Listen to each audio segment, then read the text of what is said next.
ਅੱਜ ਕੈਨੇਡਾ ਦੇ prime minister mark Carney ਜੋ ਆ ਆਲਰੇਡੀ ਪਹੁੰਚ ਚੁੱਕੇ ਆ ਵਾਈਟ ਹਾਊਸ। ਉਹਨਾਂ ਦੀ ਪਹਿਲੀ ਮੀਟਿੰਗ ਹੋਣੀ ਆ ਪ੍ਰੈਜ਼ੀਡੈਂਟ ਡੋਨਲਡ ਟਰੰਪ ਉਹਨਾਂ ਦੇ ਨਾਲ, ਖਾਸ ਕਰਕੇ ਟੈਰਿਫਸ ਨੂੰ ਲੈ ਕੇ, ਯੂਐਸ ਤੇ ਕੈਨੇਡਾ ਦੇ ਰਿਲੇਸ਼ਨਸ ਨੂੰ ਲੈ ਕੇ।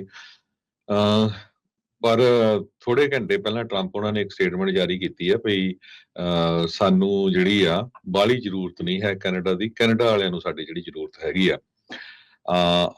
ਅੱਜ ਦੀ ਜਿਹੜੀ CNN ਆ ਉਹ ਇਹ ਰਿਪੋਰਟ ਕਰ ਰਹੀ ਆ ਵੀ ਜਿਹੜਾ ਟਰੰਪ ਉਹਨਾਂ ਨੇ ਟ੍ਰੇਡ ਵਾਰ ਸ਼ੁਰੂ ਕੀਤਾ ਸੀ ਉਹਦੇ ਵਿੱਚ ਖਾਸ ਕਰਕੇ ਕੈਨੇਡਾ ਦੇ ਨਾਲ ਉਹ ਬੈਕਫਾਇਰ ਹੋਇਆ ਹੈਗਾ। ਸੋ ਅੱਜ ਦੀ ਜਿਹੜੀ ਜੋ ਮੀਟਿੰਗ ਆ ਸਪੈਸ਼ਲੀ ਉਹ ਟੈਰਿਫਸ ਨੂੰ ਲੈ ਕੇ ਹੈਗੀ ਆ, ਕਿਉਂਕਿ ਇੰਨੇ ਸਾਲਾਂ ਦਾ ਜਿਹੜਾ ਫਰੈਂਡਲੀ ਮੁਲਕ, ਗੁਆਂਢੀ ਮੁਲਕ ਹੋਵੇ, ਸੈਕੰਡ ਬਿਗੇਸਟ ਟ੍ਰੇਡਿੰਗ ਪਾਰਟਨਰ ਹੋਵੇ, ਕਲੋਜ਼ੈਸਟ ਅਲਾਈ ਹੋਵੇ, ਸਾਰੇ ਫਰੰਟ ਤੇ, ਖਾਸ ਕਰਕੇ ਨੈਸ਼ਨਲ ਸਿਕਿਉਰਿਟੀ ਨੂੰ ਲੈ ਕੇ, ਕਮਰਸ ਨੂੰ ਲੈ ਕੇ, ਤੇ ਰਿਲੇਸ਼ਨ ਜਿਹੜੇ ਖਰਾਬ ਹੋ ਜਾਣ ਉਹ ਬਿਲਕੁਲ ਠੀਕ ਨਹੀਂ ਹੈ।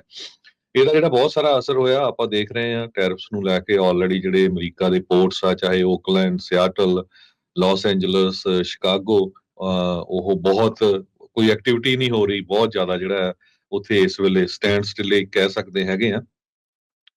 ਕੈਨੇਡਾ ਤੇ ਯੂਐਸ ਨੇ ਫ੍ਰੀ ਟ੍ਰੇਡ ਦਹਾਕਿਆਂ ਬੰਨੀ ਜਿਹੜਾ ਆ ਉਹ ਸ਼ੇਅਰ ਕੀਤਾ, ਤੇ ਪਰ ਜਿਸ ਟਾਈਮ ਦੇ ਉੱਤੇ ਪ੍ਰੈਜ਼ੀਡੈਂਟ ਟਰੰਪ ਹੋਣੀ ਸਵੀਪਿੰਗ ਕਹਿੰਦੇ ਟ੍ਰੈਫਿਕ ਚੇਂਜਸ ਲੈ ਕੇ ਆਏ, ਉਹਦੇ ਨਾਲ ਇਹ ਸਾਰਾ ਜਿਹੜਾ ਆ ਉੱਪਰ ਥੱਲੇ ਹੋ ਗਿਆ।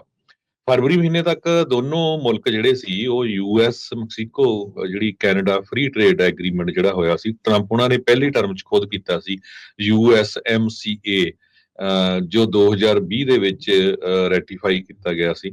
ਸੋ ਉਸ ਨੂੰ ਹੀ ਚੇਂਜ ਕਰ ਦਿੱਤਾ। ਉਹ ਤੋਂ ਬਾਅਦ 25% ਟੈਰਿਫ ਜਿਹੜੇ ਆ ਮੈਕਸੀਕੋ ਤੇ ਕੈਨੇਡਾ ਦੇ ਉੱਤੇ ਲਾ ਦਿੱਤੇ, ਤੇ ਉਹ ਤੋਂ ਬਾਅਦ ਜਿਹੜਾ ਆ ਹੁਣ ਆਪਾਂ ਦੇਖਦੇ ਹਾਂ ਵੀ ਖਾਸ ਕਰਕੇ ਕੈਨੇਡੀਅਨਸ ਉਹਨਾਂ ਨੇ ਅਮਰੀਕਾ ਦੀਆਂ ਚੀਜ਼ਾਂ ਨੂੰ ਖਰੀਦਣ ਦੇ ਉੱਤੇ ਇਹ ਕਹਿ ਦਿੱਤਾ ਵੀ ਅਸੀਂ ਬੰਦ ਕਰਨ ਜਾ ਰਹੇ ਹਾਂ, ਸਿਰਫ ਬਾਈ ਜਿਹੜੀਆਂ ਚੀਜ਼ਾਂ ਉਹੀ ਕਰੋ ਜਿਹੜੀਆਂ ਕੈਨੇਡਾ ਦੇ ਵਿੱਚ ਮੇਡ ਹੈਗੀਆਂ। ਕੈਨੇਡੀਅਨ ਲੋਕਾਂ ਨੇ ਅਮਰੀਕਾ ਦੇ ਵਿੱਚ ਟਰੈਵਲ ਕਰਨਾ ਜਿਹੜਾ ਬੰਦ ਕਰ ਦਿੱਤਾ। ਸੋ ਇਹਦਾ ਜਿਹੜਾ ਕਾਫੀ ਜ਼ਿਆਦਾ ਅਸਰ ਪਿਆ ਹੈਗਾ। ਜੀ ਬਿਲਕੁਲ ਹਰਜੋਤ ਸਿੰਘ ਜੀ, ਜਿਹੜਾ ਟਰੰਪ ਤੇ ਕਾਰਨੀ ਹੋਣਾ ਦੀ ਮੁਲਾਕਾਤ, ਜਿੱਦਾਂ ਤੁਸੀਂ ਜ਼ਿਕਰ ਕੀਤਾ ਵੀ ਮੀਟਿੰਗ ਤੋਂ ਪਹਿਲਾਂ ਟਰੰਪ ਹੋਣਾ ਦਾ ਇਦਾਂ ਦਾ ਬਿਆਨ ਜਿਹੜਾ ਉਹ ਆਉਣਾ ਵੀ ਤੁਹਾਨੂੰ ਸਾਡੀ ਜ਼ਰੂਰਤ ਆ, ਸਾਨੂੰ ਤੁਹਾਡੀ ਜ਼ਰੂਰਤ ਨਹੀਂ ਆ, ਇਹ ਪਤਾ ਨਹੀਂ ਇਸ ਤੋਂ ਕੀ ਜਿਹੜਾ ਆ ਉਹ ਪੇਸ਼ ਜਿਹੜਾ ਰਾਸ਼ਟਰਪਤੀ ਟਰੰਪ ਕਰਨਾ ਚਾਹੁੰਦੇ ਆ।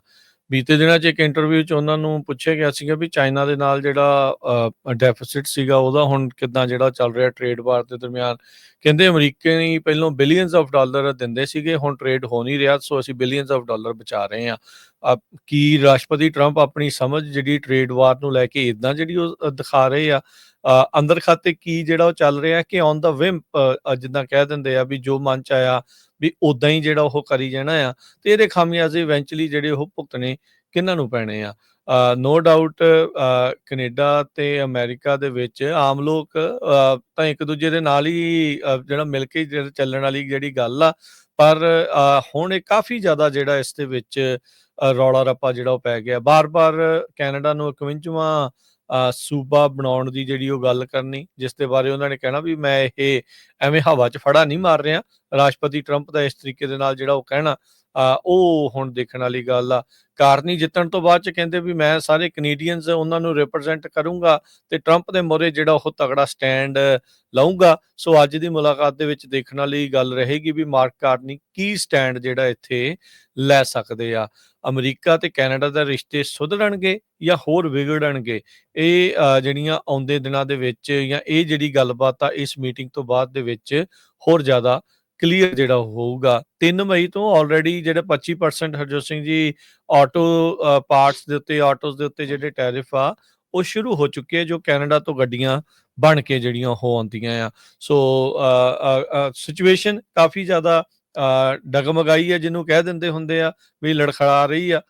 ਬਿਲੀਅਨਸ ਆਫ ਡਾਲਰਸ ਦਾ ਜਿਹੜਾ ਸਮਾਨ ਆ ਉਹ ਇੱਕ ਦੂਜੇ ਦੇ ਨਾਲ ਦੇਸ਼ਾਂ ਦੇ ਵਿੱਚ ਜਿਹੜਾ ਉਹ ਜਾਂਦਾ ਆ। ਚਾਈਨਾ ਦੇ ਨਾਲ ਹਰਜੋਤ ਸਿੰਘ ਜੀ ਪੇਚਾ ਲਿਆ ਜਾਂ ਪੰਗਾ ਲਿਆ ਜਾਂ ਉਹਨਾਂ ਨਾਲ ਸਿੰਘ ਫਸਾਏ, ਉਹ ਸਮਝ ਆਉਂਦੀ ਆ ਵੀ ਇੱਕ ਬਹੁਤ ਤਗੜੀ ਜਿਹੜੀ ਇਕੋਨਮੀ ਜੋ ਕਿ ਅਮਰੀਕਾ ਨੂੰ ਹਰ ਥਾਂ ਦੇ ਉੱਤੇ ਥੱਲੇ ਲਾਉਣਾ ਚਾਹੁੰਦੀ ਆ, ਵੀ ਉਹਨਾਂ ਦੇ ਨਾਲ ਤੁਸੀਂ ਪੰਗਾ ਜਿਹੜਾ ਉਹ ਲੈ ਰਹੇ ਆ। ਆਪਣੇ ਗਵਾਂਢੀਆਂ ਦੇ ਨਾਲ ਲੜਦੇ ਹੋਏ ਤੇ ਬਾਹਰ ਵੀ ਦੂਰ ਵੀ ਜਿਹੜਾ ਉਹ ਲੜਾਈ ਜਿਹੜੀ ਉਹ ਰੱਖਣੀ, ਉਹ ਅਮਰੀਕਾ ਦੀ ਐਨਰਜੀ ਜਿਹੜੀ ਖਾਸੀ ਜਿਹੜੀ ਇਸ ਦੇ ਵਿੱਚ ਜਾ ਸਕਦੀ ਹੈ। ਬਹੁਤ ਸਾਰੇ ਜਿਹੜੇ ਕ੍ਰਿਟਿਕਸ ਆ ਉਹ ਇਸ ਹਿਸਾਬ ਦੇ ਨਾਲ ਕਹਿੰਦੇ ਆ। ਰੀਸੈਂਟਲੀ ਜਦੋਂ ਜਿਹੜੀ ਹਾਕੀ ਦੇ ਮੁਕਾਬਲੇ ਹੋਏ ਸੀ, ਜਿਹੜੀ ਆਈਸ ਹਾਕੀ ਦੇ ਮੁਕਾਬਲੇ ਹੋਏ ਸੀ, ਕੈਨੇਡੀਅਨਸ ਨੇ ਪਹਿਲੀ ਵਾਰ ਦੇਖਿਆ ਵੀ ਅਮਰੀਕਨ ਜਿਹੜੇ ਐਂਥਮ ਆ ਜਦ ਉਹ ਪਲੇ ਕੀਤਾ ਜਾ ਰਿਹਾ ਸੀਗਾ ਤੇ ਉਸਨੂੰ ਬੂ ਕੀਤਾ।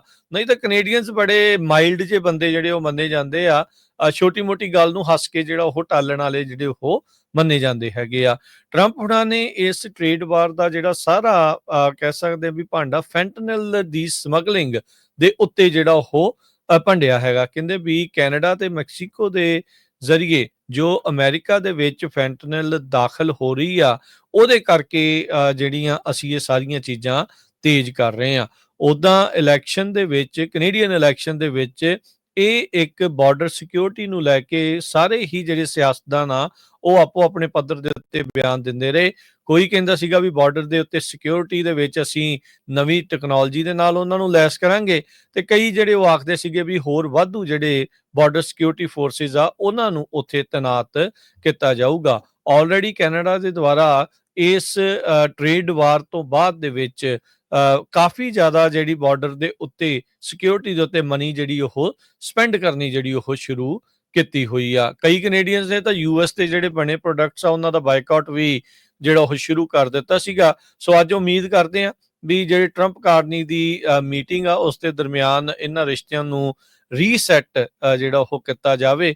ਆਪਣੇ ਗਵਾਂਢੀਆਂ ਨਾਲ ਬੜਾ ਚਿਰ ਜਿਹੜਾ ਹਰਜੋਤ ਸਿੰਘ ਜੀ ਲੜ ਕੇ ਕਿਸੇ ਨੂੰ ਵੀ ਫਾਇਦਾ ਨਹੀਂ, ਨਾ ਕੈਨੇਡਾ ਨੂੰ ਫਾਇਦਾ, ਨਾ ਅਮਰੀਕਾ ਨੂੰ ਫਾਇਦਾ। ਹਾਂ, ਵੱਖਰੀ ਗੱਲ ਆ ਵੀ ਅਮਰੀਕਾ ਦੇ ਜਿਹੜੇ ਸਾਡੇ ਰਾਸ਼ਟਰਪਤੀ ਉਹ ਕਹਿ ਰਹੇ ਆ ਵੀ ਸਾਨੂੰ ਤੁਹਾਡੀ ਲੋੜ ਨਹੀਂ ਆ, ਤੁਹਾਨੂੰ ਜੇ ਲੋੜ ਆ ਤਾਂ ਤੁਸੀਂ ਉਸ ਹਿਸਾਬ ਦੇ ਨਾਲ ਮਿਲ ਕੇ ਜਿਹੜਾ ਉਹ ਚੱਲਿਆ ਜਾਵੇ। ਸੋ ਵਾਈਟ ਹਾਊਸ ਦੇ ਵਿੱਚ ਹਰਜੋਤ ਸਿੰਘ ਜੀ ਆਲਰੇਡੀ ਜਿਹੜੇ ਮਾਰਕ ਕਾਰਨੀ ਆ ਉਹ ਪਹੁੰਚ ਚੁੱਕੇ ਆ। ਰਾਸ਼ਟਰਪਤੀ ਟਰੰਪ ਨੇ ਉਹਨਾਂ ਨੂੰ ਓਵਲ ਆਫਿਸ ਦੇ ਵਿੱਚ ਜਿਹੜੇ ਉਹ ਲੈ ਕੇ ਗਏ ਨੇ। ਕੱਲ ਉਦਾਂ ਜਦੋਂ ਮਾਰਕ ਕਾਰਨੀ ਪਹੁੰਚੇ ਤਾਂ ਕੋਈ ਬੜਾ ਐਡਾ ਵਧੀਆ ਸਵਾਗਤ ਨਹੀਂ ਦੇਖਣ ਨੂੰ ਮਿਲਿਆ। ਕੁਛ ਕੀ ਜਾਣੇ ਜਿਹੜੇ ਕੈਨੇਡੀਅਨ ਅਥਾਰਟੀਜ਼ ਦੇ ਜਾਂ ਇੱਕ ਛੋਟੇ ਜਿਹੜੇ ਆ ਅਮਰੀਕਾ ਦੇ ਜਿਹੜੇ ਉਹ ਆਏ ਆ, ਹਾਂ ਰੈੱਡ ਕਾਰਪੇਟ ਜ਼ਰੂਰ ਜਿਹੜਾ ਉਹਨਾਂ ਦਾ ਵਿਸ਼ਾ ਹੋਇਆ ਸੀ ਉਹ ਸੇਮ ਥਿੰਗ ਹੀ ਆ ਜਿੱਦਾਂ ਹਰਜੋਤ ਸਿੰਘ, ਜਿੱਦਾਂ ਮੋਦੀ ਵੀ ਆਪ ਆਪਣਾ ਕਹਿੰਦੇ ਕਾਰਪੇਟ ਨਾਲ ਹੀ ਕਈ ਵਾਰੀ ਲੈ ਆਉਂਦਾ ਆ। ਸੋ ਇੱਥੋਂ ਇਹ ਪਤਾ ਲੱਗਦਾ ਵੀ ਰਿਸ਼ਤੇ ਅਜੇ ਬਾੜੇ ਜ਼ਿਆਦਾ ਕੋਈ ਖਾਸ ਚੰਗੇ ਜਿਹੜੇ ਉਹ ਨਹੀਂ ਆ। ਸੋ ਉਮੀਦ ਕਰਦੇ ਆ ਵੀ ਅੱਜ ਦੀ ਮੀਟਿੰਗ ਤੋਂ ਬਾਅਦ ਚ ਕੁਛ ਜਿਹੜਾ ਉਹ ਫਰਕ ਆ ਉਹ ਨਜ਼ਰ ਆਵੇਗਾ। ਪ੍ਰਾਈਮ ਮਿਨਿਸਟਰ ਮੀਡੀਆ ਦੇ ਨਾਲ ਜਿਹੜੇ ਆ ਕੈਨੇਡੀਅਨ ਐਮਬੈਸੀ ਦੇ ਵਿੱਚ 3 ਵਜੇ ਈਸਟਰਨ ਟਾਈਮ ਜੋ ਸਾਡਾ 12 ਵਜੇ ਦਾ ਹੋਊਗਾ ਉਸ ਟਾਈਮ ਦੇ ਉੱਤੇ ਗੱਲ ਕਰਨਗੇ। ਕਾਰਨੀ ਹੁਣਾਂ ਦੀ ਜਿਹੜੀ ਇਲੈਕਸ਼ਨ ਪਿਛਲੇ ਦਿਨਾਂ ਦੇ ਵਿੱਚ ਹੋਈ ਆ, ਜਿੱਤ ਹੋਈ ਆ, ਉਹ ਤੋਂ ਬਾਅਦ ਪਹਿਲੀ ਵਾਰੀ ਜਿਹੜੇ ਦੋਨੋਂ ਲੀਡਰ ਆ ਉਹ ਟ੍ਰੇਡ ਤੇ ਕੈਨੇਡਾ ਦਾ ਜਿਹੜਾ ਰਿਲੇਸ਼ਨਸ਼ਿਪ ਆ ਉਹ ਡਿਸਕਸ ਕਰਨਗੇ। ਤੇ ਪਿਛਲੇ ਹਫਤੇ ਕਾਰਨੀ ਹੁਣਾਂ ਨੇ ਇਹ ਕਿਹਾ ਸੀ ਵੀ ਸਾਡੀ ਗੱਲਬਾਤ ਚੱਲ ਰਹੀ ਹੈ। ਤਾਂ ਟਰੰਪ ਹੁਣਾਂ ਨੇ ਇੱਕ ਵਾਰੀ ਫੇਰ ਜੋ ਐਤਵਾਰ ਨੂੰ NBC ਦੇ ਨਾਲ ਇੰਟਰਵਿਊ ਹੋਈ ਸੀ ਉਹਨਾਂ ਦੀ, ਉਹਦੇ ਵਿੱਚ ਉਹਨਾਂ ਨੇ ਇਹ ਕਿਹਾ ਵੀ 51ਵੀਂ ਸਟੇਟ ਜਿਹੜੀ ਕੈਨੇਡਾ ਨੂੰ ਬਣ ਜਾਣਾ ਚਾਹੀਦਾ ਹੈਗਾ। ਕੁਝ ਮਿੰਟ ਹੋਏ ਆ ਉਹ ਓਵਲ ਆਫਿਸ ਦੇ ਵਿੱਚ ਪਹੁੰਚ ਚੁੱਕੇ ਹੈਗੇ ਆ ਕੈਨੇਡਾ ਦੇ ਪ੍ਰਾਈਮ ਮਿਨਿਸਟਰ ਜੀ। ਤੇ ਹਰਜੋਤ ਸਿੰਘ ਜੀ, ਪਾਵਰ ਮੂਵਸ ਜਿਹੜੇ ਉਹ ਦੇਖਣ ਨੂੰ ਮਿਲੇ। ਥੋੜਾ ਜਿਹਾ ਸੌਰੀ ਤੁਹਾਨੂੰ ਵਿੱਚ ਇੱਥੇ ਟੋਕ ਰਿਹਾ, ਇੱਥੇ ਥੋੜਾ ਜਿਹਾ ਦੱਸ ਜਾਈਏ। ਕਾਰਨੀ ਹੁਣਾਂ ਨੂੰ ਗੱਡੀ ਦੇ ਵਿੱਚ ਇੰਤਜ਼ਾਰ ਕਰਾਇਆ ਗਿਆ। ਵਾਈਟ ਹਾਊਸ ਨੇ ਵਿੱਚ ਜਿਹੜਾ ਆਉਣ ਤੋਂ ਉਹਨਾਂ ਨੂੰ ਡਿਲੇ ਜਿਹੜਾ ਉਹ ਕੀਤਾ ਗਿਆ। 11:30 ਵਜੇ ਉੱਥੇ ਦੇ ਲੋਕਲ ਟਾਈਮ ਮੁਤਾਬਕ ਪਹੁੰਚਣਾ ਸੀਗਾ ਤੇ ਉਹਨਾਂ ਨੇ ਕਿਹਾ ਵੀ ਕਾਰਨੀ ਹੁਣੀ ਜਿਹੜੇ ਉਹ ਉੱਥੇ ਵੇਟ ਕਰ ਰਹੇ ਗੱਡੀ 'ਚ, ਅਜੇ ਹਰੀ ਝੰਡੀ ਜਿਹੜੀ ਉਹਨਾਂ ਨੂੰ ਨਹੀਂ ਮਿਲੀ। ਸੋ ਬਿਹਾਈਂਡ ਸਕੈਜੂਲ ਜਿਹੜੇ ਉਹ ਚੱਲੇ ਆ। ਜਦ ਕਾਰਨੀ ਹੁਣੀ ਵਾਈਟ ਹਾਊਸ ਦੇ ਲਾਗੇ ਆਏ ਤਾਂ ਕਹਿੰਦੇ ਕੈਨੇਡੀਅਨ ਫਲੈਗ ਉਸੇ ਟਾਈਮ ਹੀ ਜਿਹੜਾ ਬਾਹਰ ਲਿਆ ਕੇ ਪੋਸਟ ਕੀਤਾ ਗਿਆ ਤੇ ਉਹਨਾਂ ਨੂੰ ਜੀ ਆਇਆਂ ਨੂੰ ਆਖਿਆ। ਦੋਨਾਂ ਨੇ ਕਹਿੰਦੇ ਹੱਥ ਮਿਲਾਏ ਤੇ ਕੋਈ ਬਾਡੀ ਲੈਂਗੁਏਜ ਦੇ ਮਾਹਰ ਬੜੇ ਧਿਆਨ ਦੇ ਨਾਲ ਬਰੀਕੀ ਦੇ ਨਾਲ ਦੇਖ ਰਹੇ ਸੀਗੇ ਵੀ ਕਿਸੇ ਨੇ ਕੋਈ ਪਾਵਰ ਮੂਵ ਕੀਤਾ, ਵੀ ਕਿੱਦਾਂ ਦੀ ਹੈਂਡਸ਼ੇਕ ਜਿਹੜੀ ਹੋਈ ਆ। ਸੋ ਹਿਸਟੋਰੀਕਲੀ ਕਹਿੰਦੇ ਵੀ ਇਹ ਠੀਕ ਹੀ ਜਿਹੜਾ ਹੋ ਰਿਹਾ। ਓਵਰਆਲ ਕਿਸੇ ਨੇ ਕੋਈ ਪਾਵਰ ਮੂਵ ਜਿਹੜਾ ਉਹ ਨਜ਼ਰ ਜਿਹੜਾ ਉਹ ਨਹੀਂ ਆਇਆ।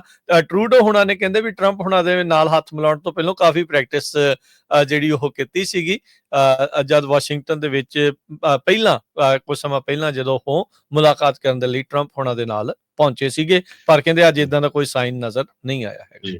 ਸੋ ਇਹ ਸਾਰੀ ਜਿਹੜੀ ਮੀਟਿੰਗ ਹੋਣੀ ਆ ਉਹਦੇ ਵਿੱਚ ਕੌਣ-ਕੌਣ ਹੋਣਗੇ, ਜੋ ਇੱਕ international trade minister Dominic LeBlanc, ਇਹ ਜੋ ਕੈਨੇਡੀਅਨ ਸਾਈਡ ਤੋਂ ਆ, foreign minister Melanie Joly, public safety minister David McGuinty, Canada ਦੇ ਜਿਹੜੇ ਇਨਵੈਸਟਰ ਆ to US Kirsten Hillman, clerk of privy council John Hannaford, Carney ਦੇ ਜਿਹੜੇ ਇੰਟਰਮ ਚੀਫ ਆਫ ਸਟਾਫ ਆ ਮਾਰਕੋ ਮੈਂਡੋਸੀਨੋ, ਤੇ ਸੀਨੀਅਰ ਐਡਵਾਈਜ਼ਰ ਲੀਜ਼ਾ ਜੋਰਗਨਸਨ। ਤੇ ਯੂਐਸ ਵਾਲੀ ਸਾਈਡ ਤੋਂ, ਸਾਡੀ ਸਾਈਡ ਤੋਂ ਹੋਊਗੇ ਯੂਐਸ ਦੇ vice president JD Vance, secretary of state Marco Rubio, secretary of commerce Howard Lutnick, US trade representative Jamieson Greer, Trump ਉਹਨਾਂ ਦੇ ਜਿਹੜੇ chief of staff Susie Wiles, deputy chief of staff Stephen Miller, ਤੇ US ਦੇ investor ਜਿਹੜੇ Canada ਨੂੰ ਹੈਗੇ ਆ ਪੀਟ ਹੋਏ ਕਟਸਟਰਾ। ਇਹ ਸਾਰੇ ਜਿਹੜੇ ਆ ਇਸ ਮੀਟਿੰਗ ਦੇ ਵਿੱਚ ਹਾਜ਼ਰ ਹੋਣਗੇ। ਸੋ ਕਾਫੀ ਜਿਹੜੀ ਆ ਹਾਈ ਲੈਵਲ ਇਹ ਮੀਟਿੰਗ ਹੋਣ ਜਾ ਰਹੀ ਆ, ਤੇ ਦੇਖਦੇ ਆ ਵੀ ਕੀ ਬਣਦਾ ਆ। ਟੈਨਸ਼ਨ ਜਿਹੜੀ ਆ ਕਾਫੀ ਲੰਮੇ ਸਮੇਂ ਤੋਂ ਚੱਲ ਰਹੀ ਆ ਕੈਨੇਡਾ ਦੇ ਨਾਲ ਯੂਐਸ ਦੀ, ਤੇ ਇੱਕ ਵਾਰੀ ਫੇਰ ਕਿਤੇ ਪ੍ਰੈਜ਼ੀਡੈਂਟ ਟਰੰਪ ਦੁਆਰਾ ਕੀ ਫੇਰ ਨਹੀਂ ਕਿਤੇ 51ਵੀਂ ਸਟੇਟ ਉਹਨਾਂ ਦੇ ਸਾਹਮਣੇ ਕਹਿ ਦਿੰਦੇ, ਕਿਤੇ ਬਣਾ ਹੀ ਨਹੀਂ ਲਿਆਉਂਦੇ ਅੱਜ ਅੱਜ Yeah. ਅੱਜ ਕਿਤੇ ਕਹਿਣ ਵੀ ਆ ਜਾ ਕਾਕਾ ਤੈਨੂੰ ਕਲਾਵੇ ਚ ਲੈਨੇ ਆ ਤੇ ਤੈਨੂੰ ਬਣਾ ਦਿੰਦੇ ਅੱਜ 51ਵਾਂ ਸੂਬਾ। ਨਹੀਂ, ਇਹ ਗੱਲ ਤਾਂ ਉਹਨਾਂ ਨੇ ਕਹਿਣੀ ਆ ਵੀ ਦੇਖ ਵੀ ਜਿਹੜੇ ਪੀਅਰ ਪੋਲੀਵੀਏ ਨੂੰ ਹਰਾਉਣ ਦੇ ਵਿੱਚ ਮੇਰਾ ਬਹੁਤ ਵੱਡਾ ਯੋਗਦਾਨ ਰਿਹਾ। ਤੁਹਾਨੂੰ ਪਤਾ ਹੀ ਆ ਵੀ ਉਹਨਾਂ ਨੇ ਬਿਆਨ ਦਿੱਤਾ ਸੀਗਾ ਵੀ ਮੈਂ ਇਹ ਮਹਿਸੂਸ ਕਰਦਾ ਵੀ ਪੀਅਰ ਪੋਲੀਵੀਏ ਜਾਂ ਕੰਜ਼ਰਵੇਟਿਵਸ ਦੇ ਨਾਲੋਂ ਲਿਬਰਲਸ ਦੇ ਨਾਲ ਗੱਲਬਾਤ ਕਰਨੀ ਮੇਰੇ ਲਈ ਜ਼ਿਆਦਾ ਜਿਹੜੀ ਉਹ ਬੈਟਰ ਆ, ਉਹਦੇ ਨਾਲ ਡੀਲ ਬਣਾਉਣੀ ਜਿਹੜੀ ਆ ਉਹ ਸੌਖੀ ਆ। ਸੋ ਕਿਤੇ ਨਾ ਕਿਤੇ ਟਰੰਪ ਹੁਣਾਂ ਦੇ ਬਿਆਨਾਂ ਦਾ ਨੈਸ਼ਨਲਿਜ਼ਮ ਜਿਹੜੀ ਜਾਗੀ ਉੱਤੇ, ਤੇ ਹੋਰ ਸਾਰੇ ਜਿਹੜੇ ਮੁੱਦੇ ਹੋਏ ਆ ਉਹਦੇ ਵਿੱਚ ਟਰੰਪ ਹੁਣਾਂ ਦੇ ਬਿਆਨਾਂ ਦਾ ਇੱਕ ਹਿੱਸਾ ਤਾਂ ਜਿਹੜਾ ਜ਼ਰੂਰ ਰਿਹਾ ਆ। ਸੋ ਇਹ ਚਰਚਾ ਜਿਹੜੀ ਆ ਉਹ ਅੱਜ ਚੱਲ ਸਕਦੀ ਹੈਗੀ।